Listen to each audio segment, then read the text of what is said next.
Facebook এবং YouTube এবং টিকটকের মধ্যে ভাইরাল একজন আছে যার নাম হলো ওমর। তার কথাগুলো যুবকেরা ফলো করে এবং শেয়ারও দেয়, কপি লিঙ্ক করে করে ফর ইউর মধ্যে নিয়ে যায়, ভাইরাল করে দেয়।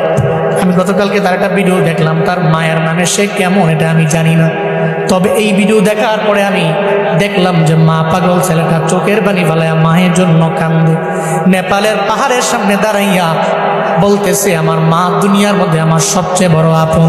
আমার মায়ের বিরুদ্ধে কথা বললে আমি কোনো আইনও মানি না, কাউরে আমি চিনি না, কারণ মায়ের মতো আপন আমার দুনিয়ার মধ্যে কেউ হতে পারে না।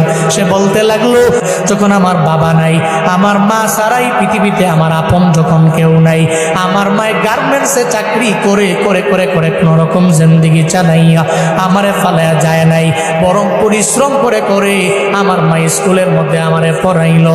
আজকে আমি অনেক মশহুর হয়ে গেলাম, প্রসিদ্ধ হয়ে গেলাম, সবাই আমারে চিনে, তবে আমি মায়েরে ভুলতে পারি না। নেপালের পাহাড়ের সামনে দাঁড়াইয়া বলতে লাগলো, মা জীবনে কোনোদিন আপনারে আই লাভ ইউ মা বলা হয় নাই, আমি আপনারে ভালোবাসি, আমি আপনারে পছন্দ করি, এটা বলা হয় নাই। ওমর নামক ওই ছেলেটা বলতে লাগলো, এরপরে আমার আপন আমার নানি, যদি জীবনে কোনোদিন একটা হেরিয়ার গাড়ি আমি কিনতে পারি, আমার মায়েরে ওঠামো, আমার নানিরে ওঠামো। যুবকেরা তোমরা অন্যান্য বিষয়গুলো টিকটক দেখে দেখে অন্যজনকে ফলো করো, তবে এটা কেন ফলো করো না?